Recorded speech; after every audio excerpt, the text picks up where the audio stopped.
सर्वेभ्यो नमो नमः। छात्रों, आज हम सूक्तयः पाठ का अनुवाद पढ़ेंगे।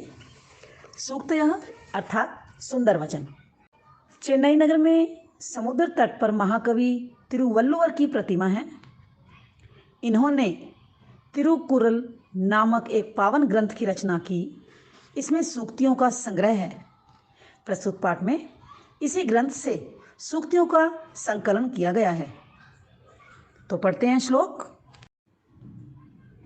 पिता यच्छति पुत्राय बाले विद्या धनम महत् पितास्य किम तपस्तेपे इत्युक्तिस्तत्कृतज्ञता। सबसे पहले संधि विच्छेद करेंगे। तो दूसरी लाइन में आप देखें, पितास्य, पिता जमा अस्य, तपस्तेपे, तपः जमा तेपे, इत्युक्तिस्तत्कृतज्ञता, इति जमा उक्ति जमा तत्कृतज्ञता। सबसे पहले श्लोक का अन्वय करेंगे, जिससे अर्थ आपको सीधा सीधा समझ में आए। पिता पुत्राय बाल्ये महत् विद्याधनम यच्छति अस्य पिता किम तपः तेपे इति उक्ति तत्कृतज्ञता। ये अन्वय है इस श्लोक का। श्लोक का अर्थ अब हम करेंगे। पिता पुत्र को बचपन में महान विद्या रूपी धन देता है। पिता ने इसके लिए कितनी तपस्या की, यह कहना ही उनके प्रति पुत्र की कृतज्ञता है। अभी दूसरा श्लोक पढ़ते हैं। अवक्रता यथा चित्ते तथा वाची भवेद यदि तदेवाहु महात्मानः समत्वमिति तथ्यतः। पहले संधि विच्छेद, दूसरी लाइन देखेंगे आप। तदेवाहु, तत् जमा एव जमा आहु, समत्वमिति, समत्वम जमा इति। अभी हम इसका अन्वय करेंगे। यथा अवक्रता चित्ते तथा यदि वाची भवेत् महात्मानः तथ्यतः तत एव समत्वम इति आहुः। जैसी सरलता मन में है, वैसी यदि वाणी में भी हो तो महात्मा लोग उसे सच्चे अर्थ में समत्व कहते हैं। अर्थात समत्व का मतलब है मन और वाणी की समानता है। नेक्स्ट श्लोक पढ़ेंगे अब हम। त्यक्त्वा धर्म प्रदाम वाचम परुषाम योऽभ्युदीरयेत् परित्यज्य फलम पक्वम भुक्ते पक्वम विमूढ़धिः। से पहले संधि विच्छेद, फर्स्ट लाइन में देखेंगे आप। योऽभ्युदीरयेत्, यह जमा अभ्युदीरयेत्। सेकेंड लाइन में देखेंगे, भुक्ते जमा अपक्वम। इसके बाद हम अन्वय करते हैं। यह धर्म प्रदाम वाचम त्यक्त्वा परुषाम अभ्युदीरयेत् विमूढ़धिः पक्वम फलम परित्यज्य अपक्वम भुक्ते।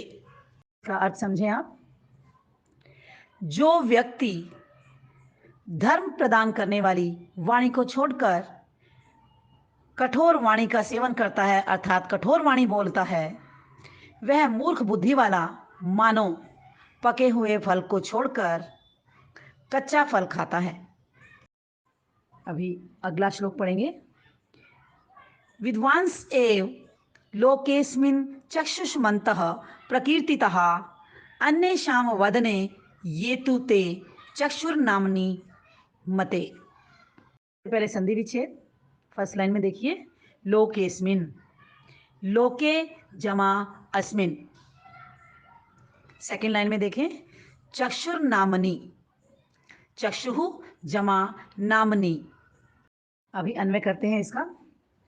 अस्मिन् लोके विद्वांसः एव चक्षुष्मन्तः प्रकीर्तितः अन्येषां वदने ये ते तु चक्षुः नामनि मते। इसका अर्थ है, इस संसार में विद्वान ही आँखों वाले कहे गए हैं। दूसरों के चेहरे पर जो दो नेत्र हैं वे तो नाम मात्र के चक्षु माने गए हैं। अगला श्लोक पढ़ते हैं। यत् प्रोक्तम येन केनापि तस्य तत्वार्थ निर्णयः कर्तुम शक्यो भवेद्येन स विवेक इति रीतः। से पहले संधि विच्छेद। केनापि, केन जमा अपि।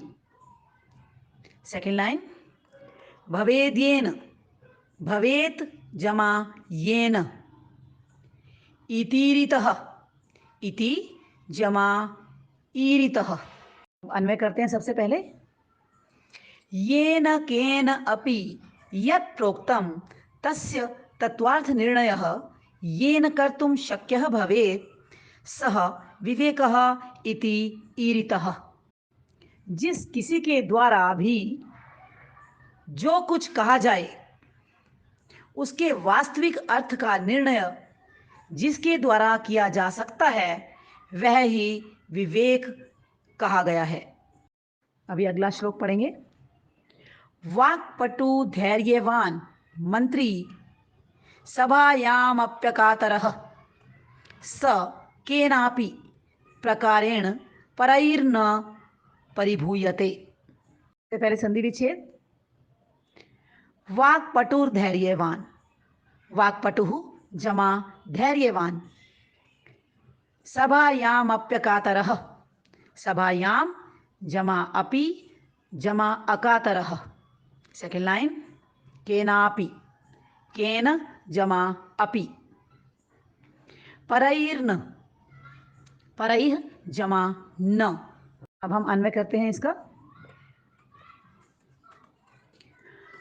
मंत्री वाक्पटुः धैर्यवान सभायाम अपि अकातरः सः परैः केन अपि प्रकारेण न परिभूयते।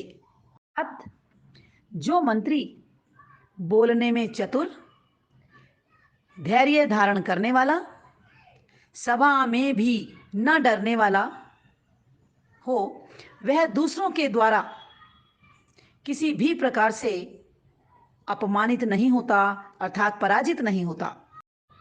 यह इच्छत्यात्मनः श्रेयः प्रभूतानि सुखानि च न कुर्याद हितं कर्म सपरेभ्यः कदापि च। पहले संधि विच्छेद। फर्स्ट लाइन में देखिए, इच्छत्यात्मनः, इच्छति जमा आत्मनः, यण संधि है यहाँ पर। सेकेंड लाइन देखें, कुर्याद हितम अर्थात कुर्यात जमा अहितम। पहले अन्वय करेंगे। यह आत्मनः श्रेयः प्रभूतानि सुखानि च इच्छति सः परेभ्यः अहितं कर्म कदापि न कुर्यात्। अर्थात जो अपना कल्याण तथा बहुत से सुखों की कामना करता है वह दूसरों के लिए कभी बुरा कार्य ना करे। अर्थात अगर अपना भला चाहिए तो दूसरे के लिए बुरा काम नहीं करना चाहिए। आचारः प्रथमो धर्मः इत्येतद् विदुषां वचः तस्माद् रक्षेत् सदाचारं प्राणेभ्योऽपि विशेषतः। सबसे पहले संधि विच्छेद। फर्स्ट लाइन में देखें, इत्येतद्, इति जमा एतद्। दूसरी लाइन में देखें, प्राणेभ्योऽपि, प्राणेभ्यः जमा अपि। सबसे पहले अन्वय, आचारः प्रथमः धर्मः इति एतत् विदुषां वचः तस्मात् प्राणेभ्यः अपि सदाचारं विशेषतः रक्षेत्। अर्थात सदाचार सबसे पहला धर्म है, ऐसा विद्वानों का वचन है। इस कारण से प्राणों से भी बढ़कर सदाचार की विशेष रूप से रक्षा करनी चाहिए। धन्यवाद।